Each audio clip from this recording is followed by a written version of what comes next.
Hello, and thank you for being here. I am Josh Gordon, Director of Health Policy at the Committee for Responsible Federal Budget. We welcome you to our event today on Medicare and inflation.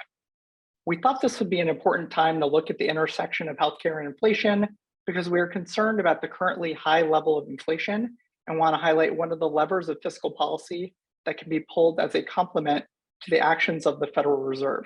And we do believe that they should play the primary role in controlling inflation. We also want to think about the impact of inflation on healthcare costs. Through the work of our Health Savers Initiative and our decades of work raising alarm about the long-term budget outlook, we understand how rising healthcare costs impact federal spending programs, and that healthcare costs play an outsized role in the projected growth of the national debt.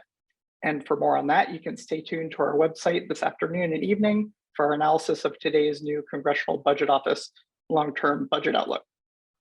We also want to discuss what high inflation means for the Medicare Trust Fund and its impending insolvency in 2028. The impact on provider payments and Medicare financing are a particular concern for our Committee for Responsible Federal Budget Trust Fund Solutions Initiative. So with that, let me introduce our expert panel to help us make sense of these questions and concerns. I will note that you should use the Zoom Q&A feature to send in questions. Don't use the chat function. And the panel will try to get to as many of these as time permits. I also want to note that we will be posting this video on our website, crfb.org. Our moderator today will be Katie Martin, President and CEO of the Healthcare Cost Institute. Our panelists will be Mark Goldwine, Senior Vice President of the Committee for Responsible Federal Budget, Matthew Fiedler, Senior Fellow at the USC-Brookings Schaeffer Initiative for Health Policy, and Arnab Datta, Senior Counsel of Employ America. Mark, why don't we start with you? Sure. Well, thank you everyone so much for being here, and thanks, Josh, for plugging our work on the long-term budget outlook. It's going to be a very busy economic and budget day today. I want to start by giving some basic context of, I think, where we are with inflation and where healthcare might play, and then Matt and Arnab are going to discuss the real details. But I think it won't surprise anybody that inflation is surging pretty rapidly right now. CPI is up. Consumer Price Index is up 9% year over year and 1.3% just in the month of June. PCE, which is the measure that the Federal Reserve prefers to look at, is similarly very high. We'll see these numbers, but it's likely up 6.5% or more over the last year, which is way in excess of the Federal Reserve's target, which is 2%. Even if there were to be no more inflation for the rest of the year, we'd still have 6% CPI. So 2022 is definitely going to be a high inflation year. 2023 may still be a high inflation year. This inflation is not sort of a transitory snapshot in time that's just for a couple of months, and it's not focused on a few goods. It has been going on for a while, and its effects are broad. We've had inflation in the economy since last spring, so we're coming up on almost a year and a half of high inflation.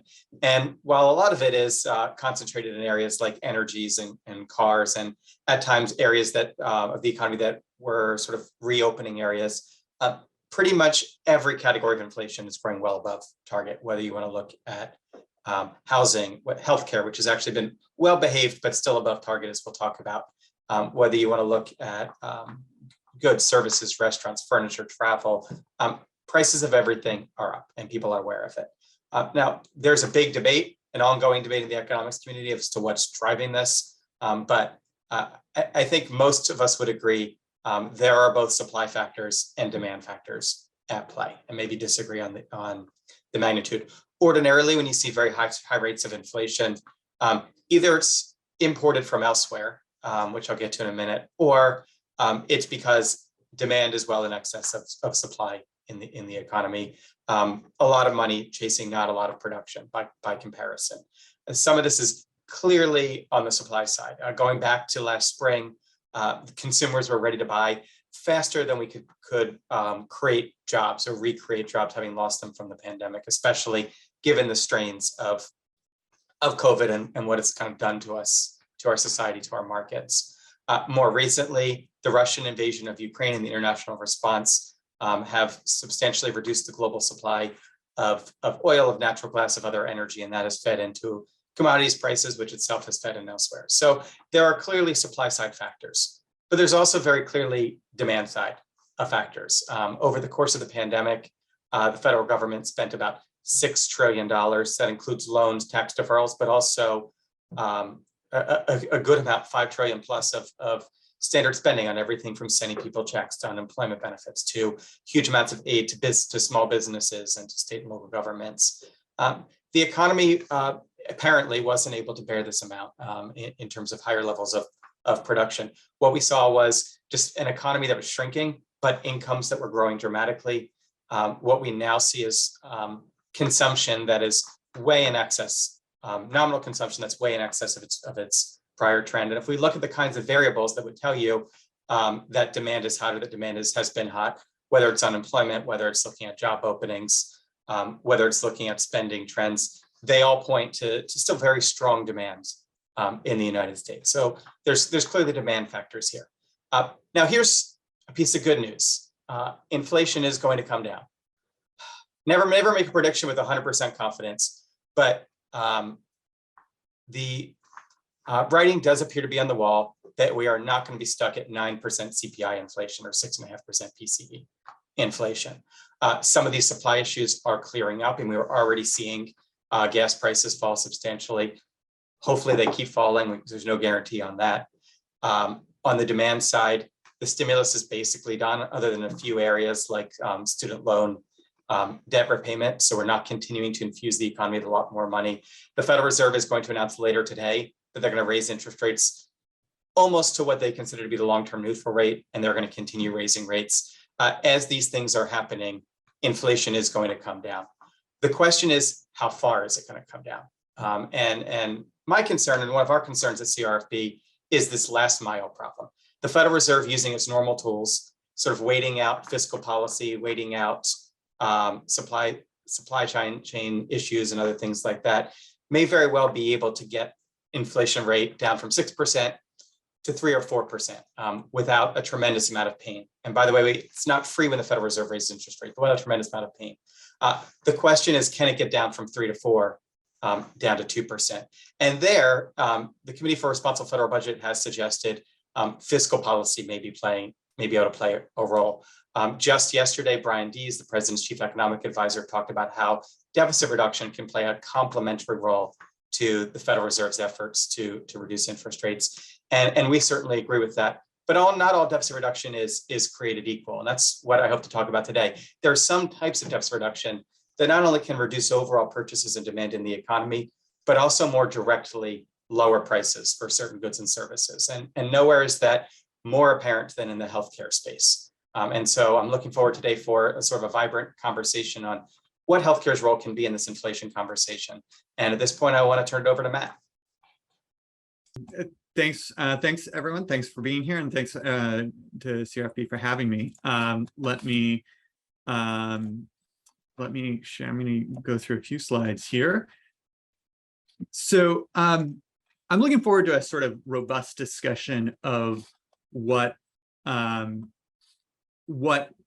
Medicare payment policy should be in the current environment. But I want to just start by establishing some facts about where we are now. So the first fact is sort of the obvious one. The healthcare sector is large. Healthcare goods and services count for about 20% of all personal consumption expenditures.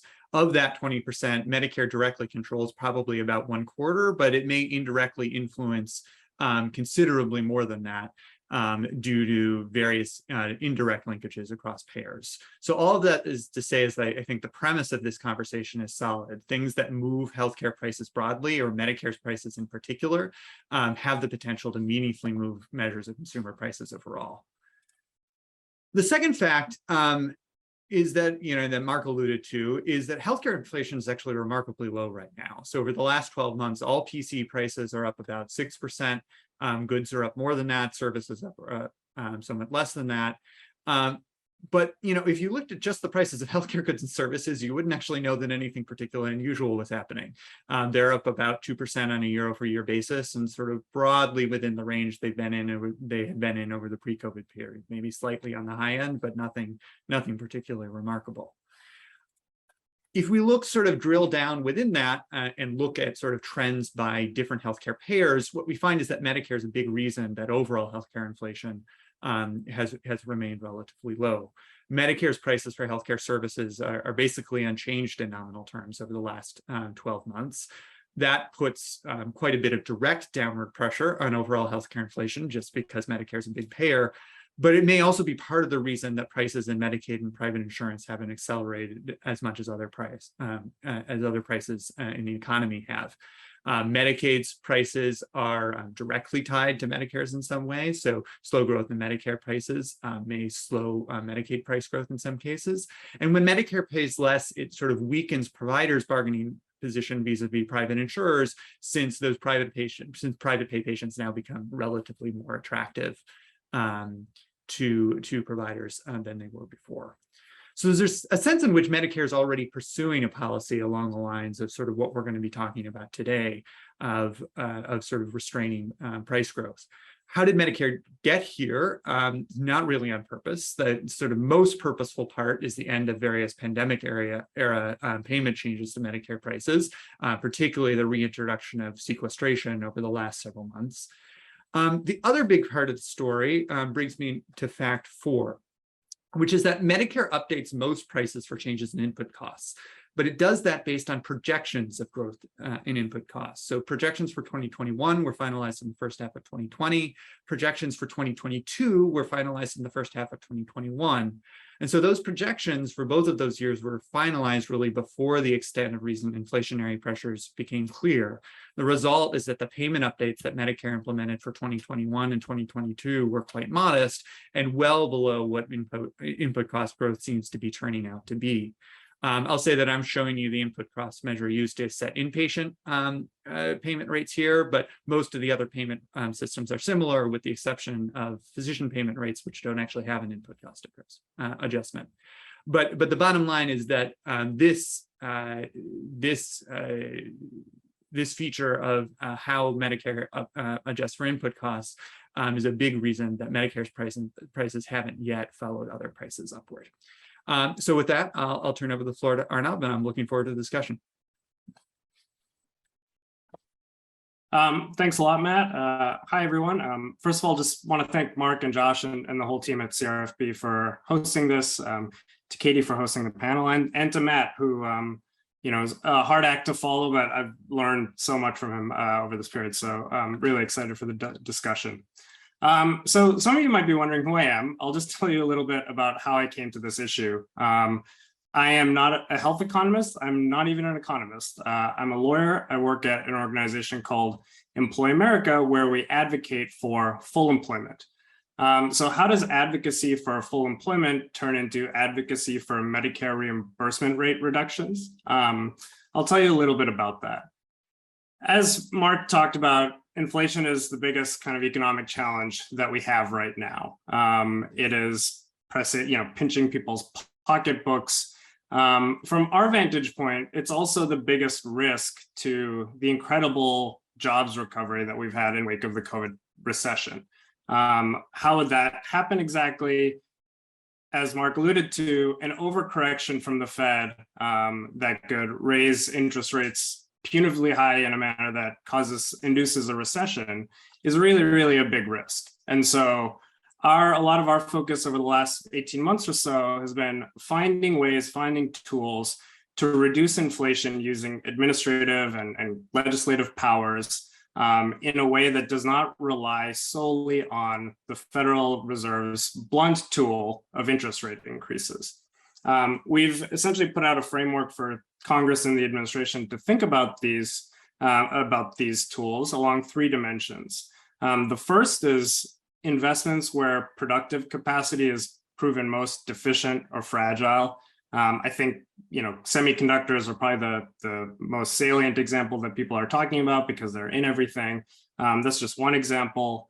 The second is policies that facilitate greater competition and technological diffusion. And third is targeted demand reduction at their funding sources, particularly in places where the government is a substantial purchaser or subsidizer of consumer spending. The first two aren't totally relevant to today's talk. If you want to learn more about them, please check out our website. But on the third, one of the most impactful tools the federal government has is bringing down inflation through Medicare reimbursement rate decreases. Matt alluded to, not directly, actually just talked about the economic realities here. It has a very discernible, very measurable impact on inflation. I'll put my lawyer hat on and just say, Congress and the administration don't have a lot of direct tools to impact price pressure. Investment is great where it's necessary to increase productive capacity, but it takes time. This is not the case for Medicare reimbursement. Our best estimates say that reductions in the reimbursement rates could bring down core PCE considerably by up to 0.5% over the year. And as Matt mentioned, that translates throughout the healthcare system. Essentially, with one administrative change in the conversion factor, you can have a pretty broad-based impact on Medicare, on healthcare prices. And so I think that that's a tool that should be utilized because it is possible to actually directly reduce price pressure. And I would add that it's a more equitable way to reduce inflation than interest rates. One thing I would be remiss if I didn't say is we have an opportunity right now to add to that toolkit by allowing Medicare to negotiate for prescription drug prices. This would also just be really, really important to bring down inflation over the long term. So I really hope that Congress passes that quickly. So I'll wrap it up there just to say the upshot is the Federal Reserve has an imperfect, blunt, and potentially counterproductive tool to reduce inflation, and it sacrifices jobs. We should, where possible, try to limit how much we need to make those trade-offs and reduce inflation where we can. And healthcare is a really powerful place we can do that. So looking forward to the discussion, and thanks for having me.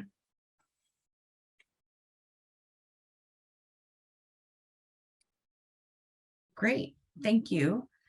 So I think we'll turn now to the to a more open discussion. I know people have already begun to put questions in the Q&A, so please keep those coming. Just as a starting point, maybe I could ask each of you to talk a little bit about how you would rank the opportunity presented by driving down Medicare prices specifically vis-a-vis other policy options to reduce inflationary pressure. So Matt alluded to healthcare is about 20% of PCE, Medicare is about a quarter of that directly and probably larger. So there is real opportunity for impact. But if you were to prioritize or rank the impact of these interventions to others, how would you rank them? And maybe Mark, I'll ask you to start there.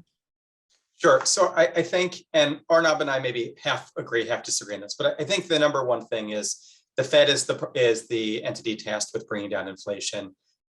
It's appropriate that they're bringing rates up to neutral. They are going to need to raise rates more, but as they do, that causes a very serious trade-off, which is they may put us into a recession. Fiscal policy can help, and healthcare may be the single easiest way that and most direct way that fiscal policy can help because it's unique from some of the other options. A lot of the other fiscal policy options have elements that move in direction. You reduce demand, but you also reduce supply.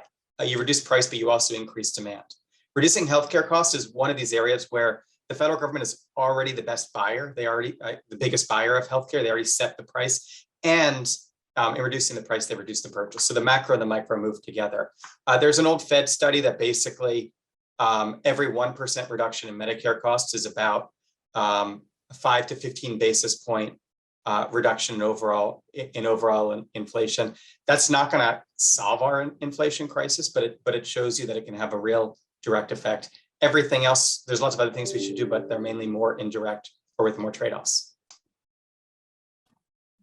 Okay, thanks. Arnab, do you want to weigh in? Yeah, thank you. Yeah, I think, look, I think this is probably one of the most equitable ways that we can reduce inflation. As Mark mentioned, like the Fed is tasked with this, but as they've acknowledged, it is incredibly difficult to perfectly land, to achieve this soft landing.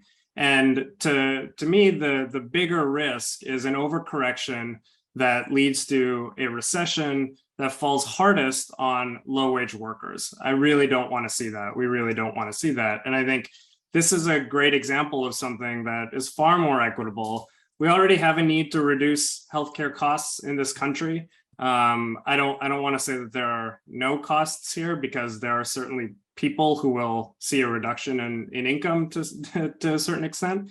But this is a far more equitable way to do it than relying on a trade-off that will hit low-wage workers who've benefited a lot from the recovery the hardest. And so I think from that point of view, I'd place this pretty high priority as a way in the short term to reduce inflation.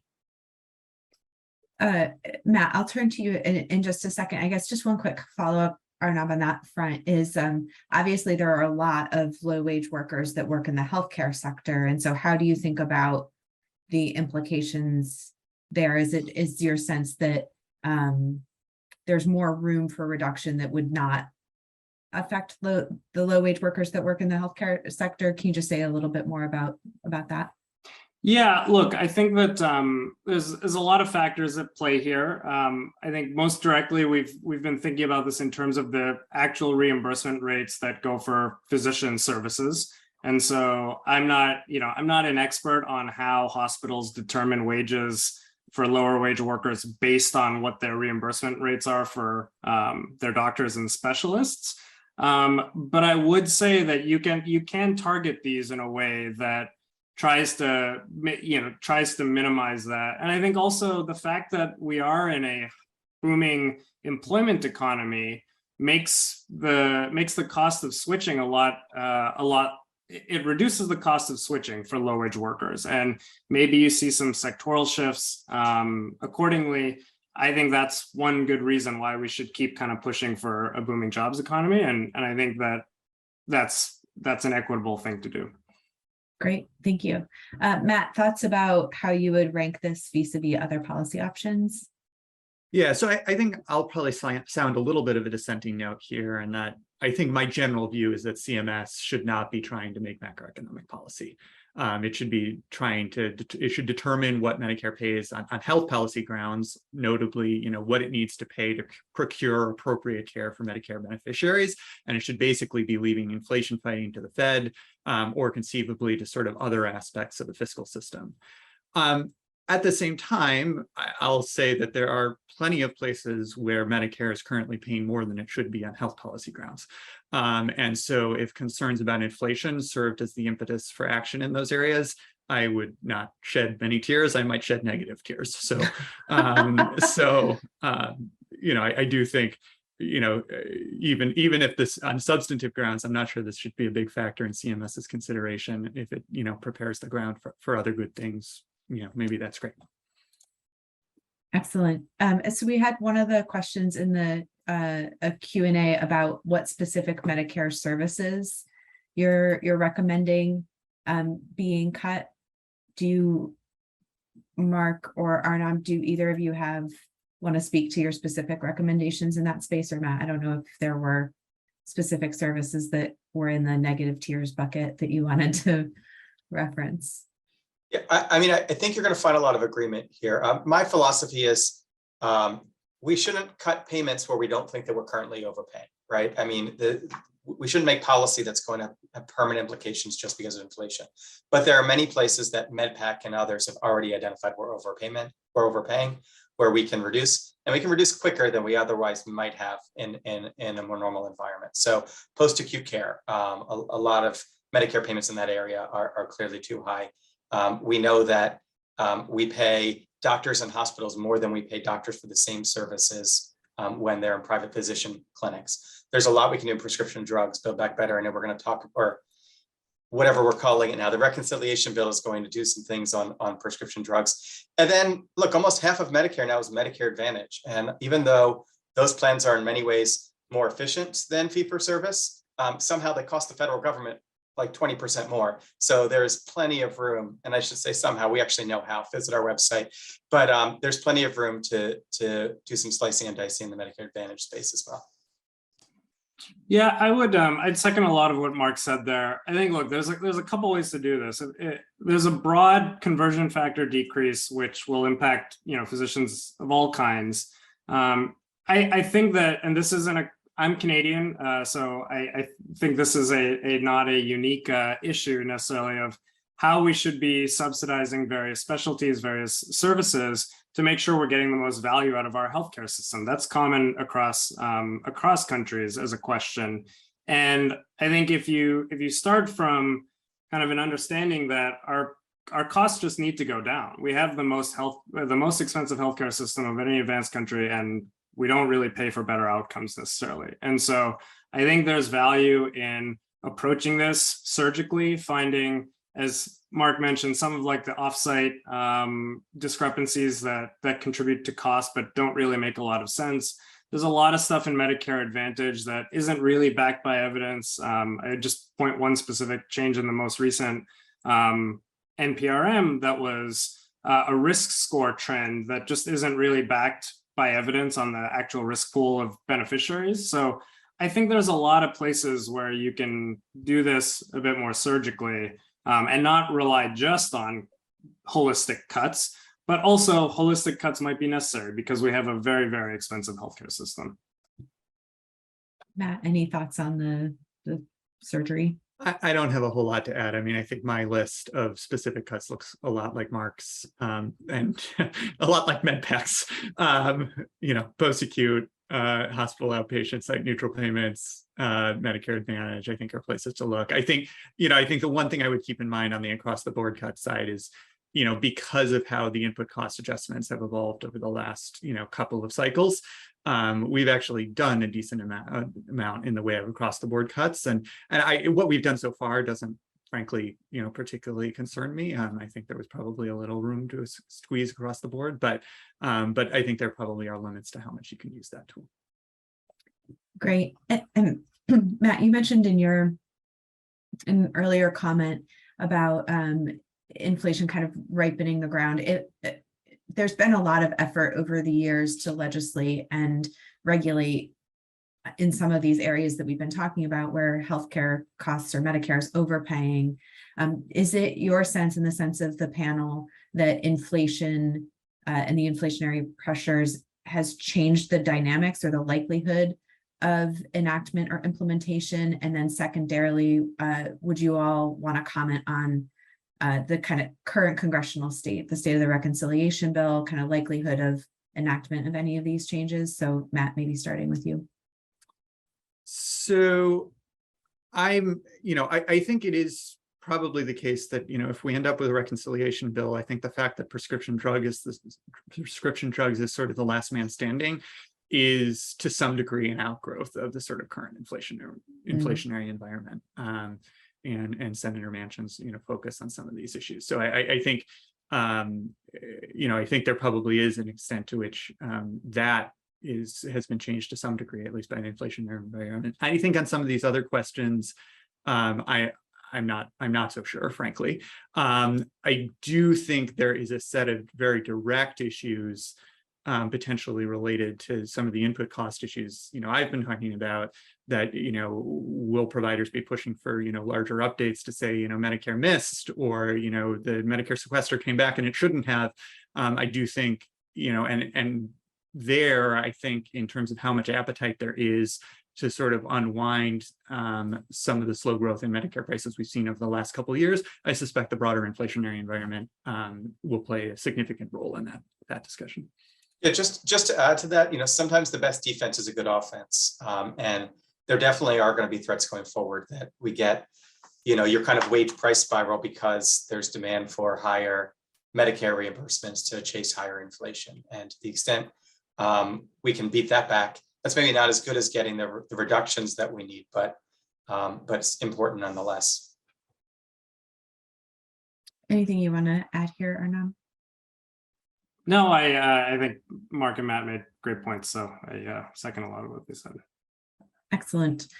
So another question from the audience here is, what about the changes on supply side of healthcare? So GME or other interventions that increase or make changes on the supply side of the equation. Any thoughts you all have about what could be promising there, what the likelihood of success in those arenas might be?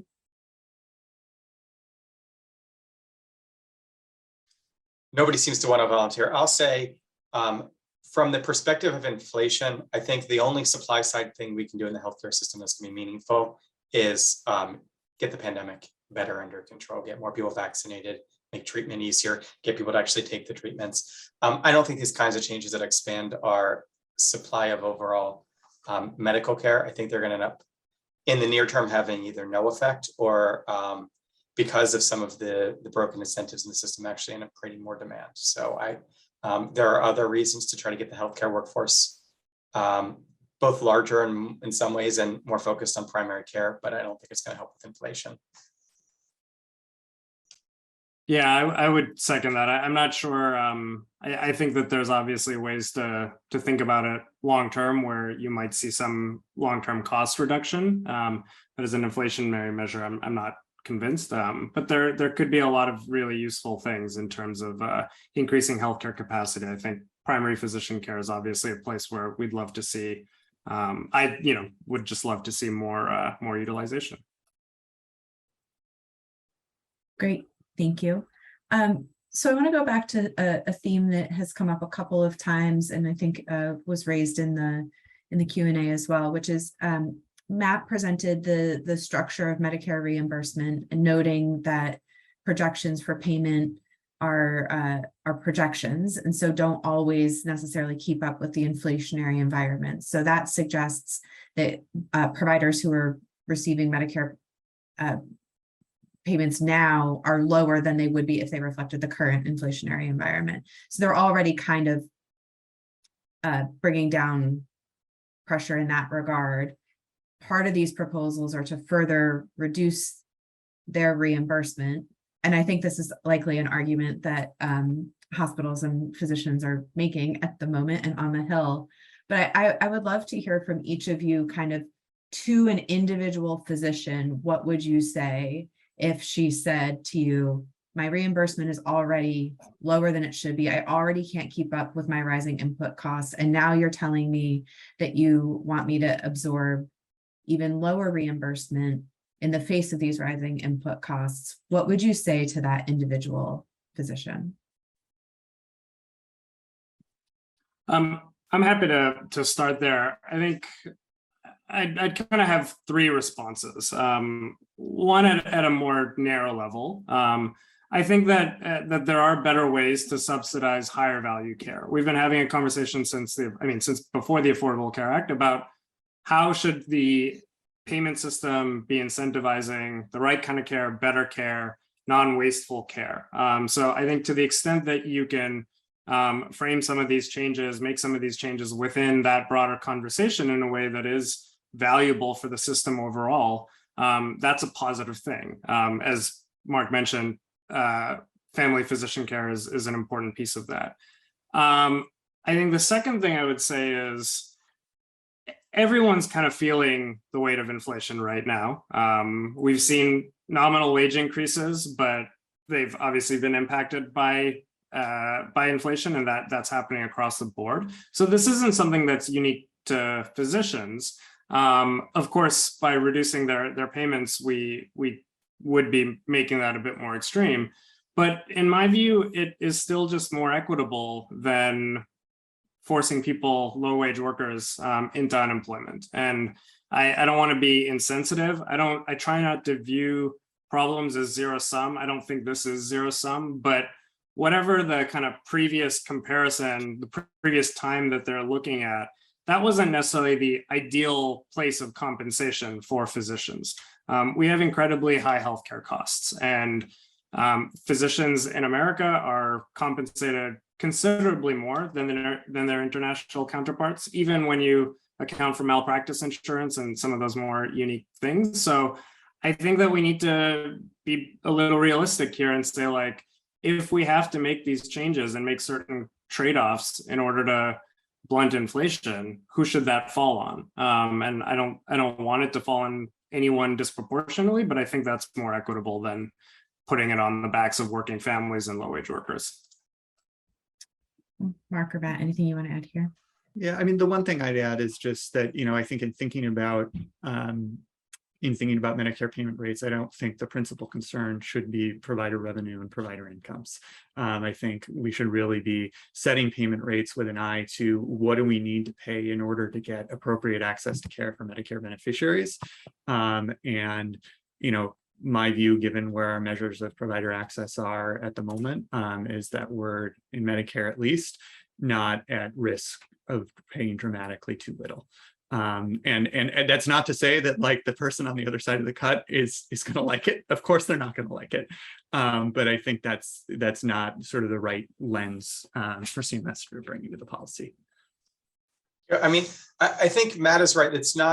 Medicare is not a welfare program for hospitals, right? Federal procurement, we don't worry about making sure that the producers get the most. The federal government should be trying to get its best price for its best outcome. That's its job. More broadly, we're going to get some GDP numbers pretty soon. They're going to show you may be negative, maybe slightly positive, a relatively weak economy that's not in a recession, but could very well be in one next quarter or the quarter after that or the quarter after that. And what's going to determine that is how high the Federal Reserve has to hike. The number one best thing we can do to avoid a recession is to help the Federal Reserve fight inflation. And that's going to require some trade-offs. We tried the idea where everybody's winners and there's no trade-offs. It turns out it doesn't exist. There's always a trade-off. Paying the appropriate price for healthcare seems to be one of those pretty good ones that is overall pretty positive sum. So that's really a helpful perspective. Thank you all. Veering slightly away from Medicare specifically, as I've been thinking about this question about the relationship between healthcare costs and inflation, and the fact that healthcare so far has kind of been, forget what the phrase you used, Mark. It was good. It was like behaving well or something. It's been doing all right.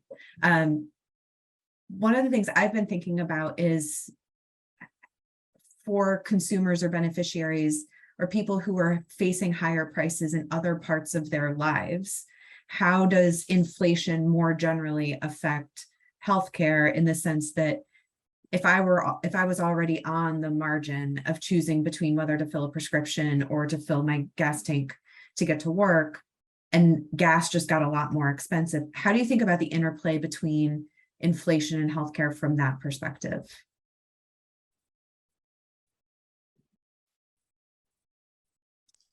I mean, that's a great question. I'm curious what others think. I mean, certainly we see shifting within the economy all the time as relative prices change. When economy is so demand saturated, as I think we were, especially say 8 months ago, there's not as much room to shift as normal, or when it's supply constrained. But and then healthcare is also really tough because so many of the costs aren't borne directly by the consumer in the first place, right? So you wouldn't see the same kind of shifting because a lot of that would be borne by the government or by the risk pool through higher premiums or things like that. So I'm just meandering. I don't have an answer, just to say it's a good question. The one other thing is, so I think there's the relative price change that we've seen, that healthcare prices are lower in relative terms relative to prices elsewhere in the economy, which is, as Mark alluded to, all else equal, you would expect people to lead people to use more healthcare. I do think, particularly because some of what we've seen over the last number of months is about supply shocks, that's translating into lower real incomes. And our evidence is that healthcare is a normal good, that when people's incomes are higher, they tend to use more of it. So what the sort of net effect of the current economic environment is for sort of healthcare utilization and demand for healthcare, I'm not actually completely certain what the sign is.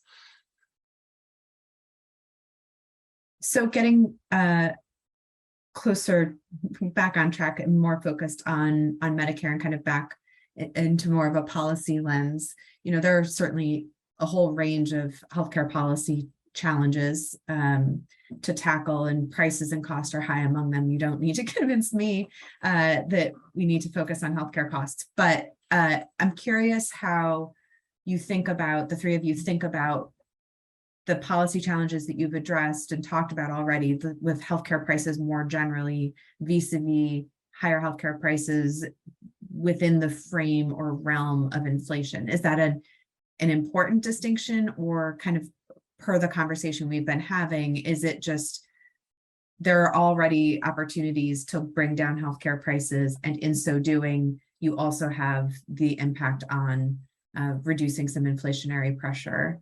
Or do you think about them as separate but related topics?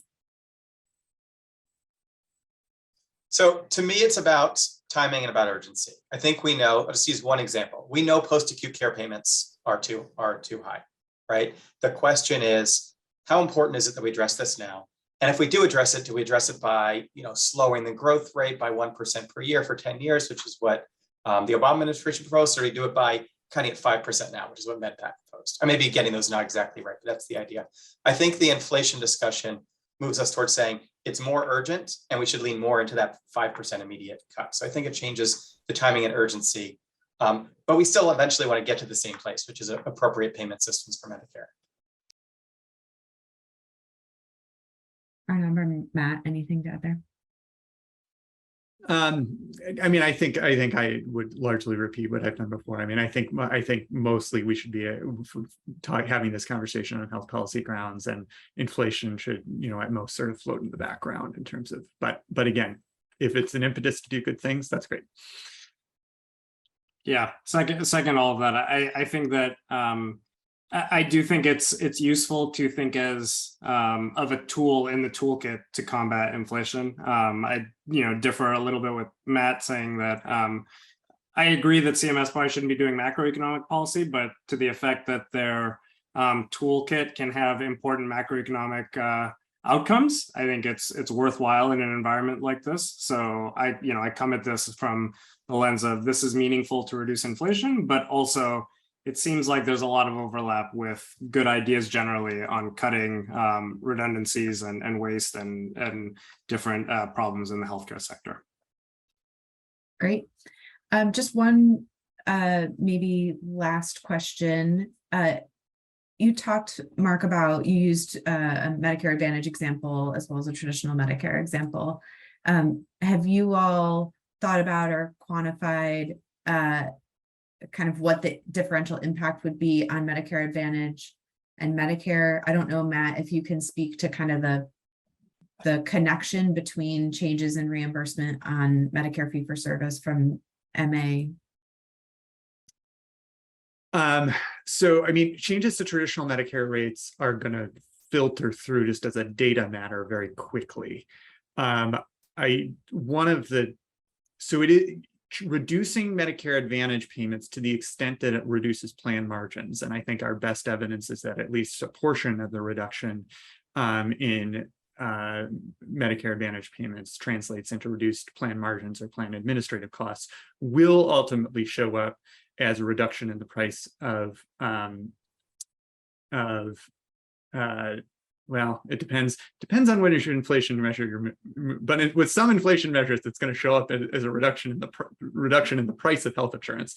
The problem is in many of your inflation measures, it's going to take a little while to do that because it's sort of some weirdness in how we measure the price of health insurance. So this is, I think, a place where like the case for cutting Medicare Advantage payment rates may be particularly strong.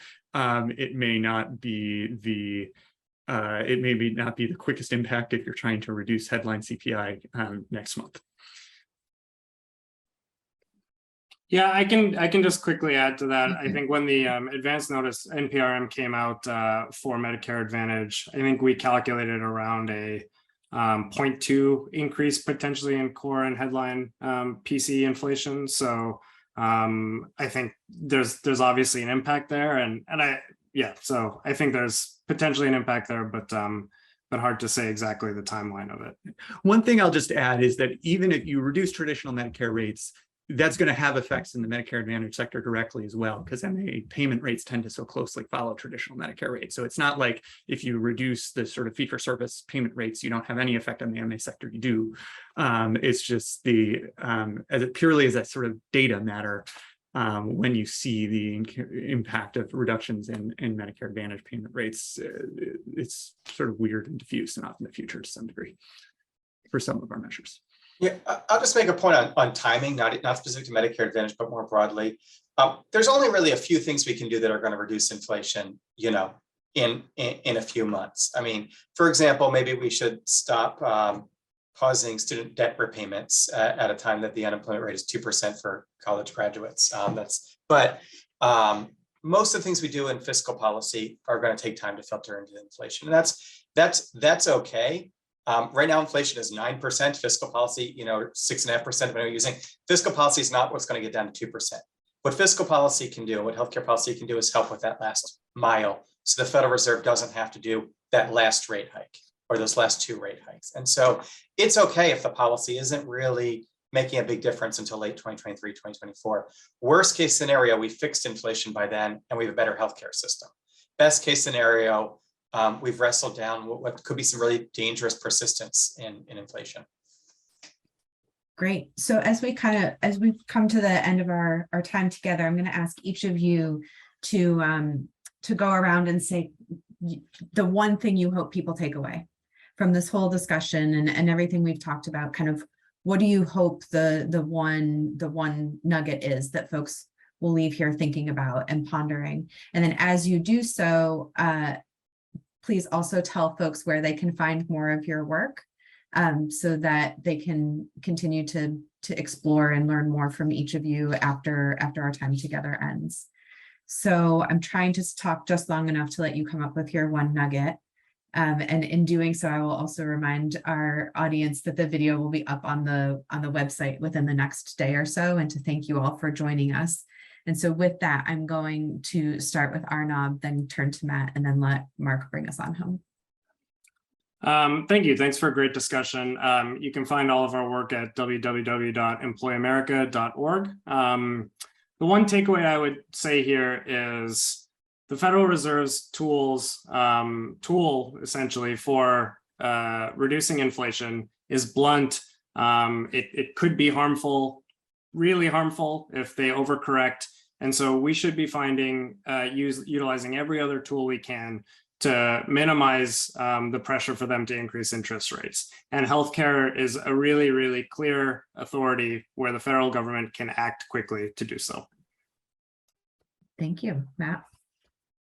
So I'll just say that, you know, I think as we've talked about, there are plenty of places where we think there's good reason to believe that Medicare's payment rates are too high, whether that be in the post-acute context or the, you know, hospital site neutral context or the MA. And frankly, there are places where we think prices beyond Medicare are probably too high as well, particularly in the commercial sector, as you well know, Katie. So, you know, whether it's in this inflation context or some other policy context, I hope we don't sort of lose track of the fact that we should be paying less than we are for some of these things.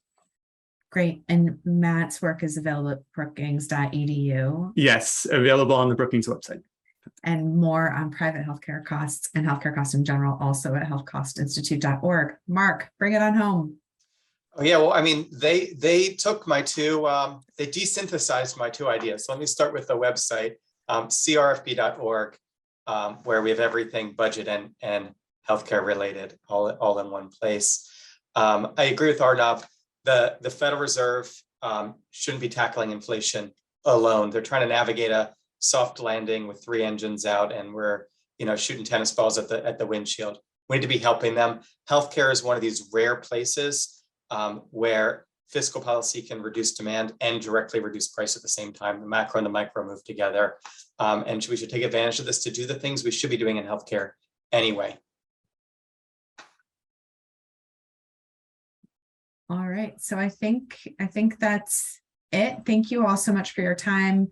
Thank you to Arnab, Matt, and Mark for your participation. It's been a really interesting, thought-provoking conversation. Appreciate you all letting me be a part of it. And thanks to the folks joining us on the webinar. Appreciate your time as well. I think that will do it. Have a great day, everybody.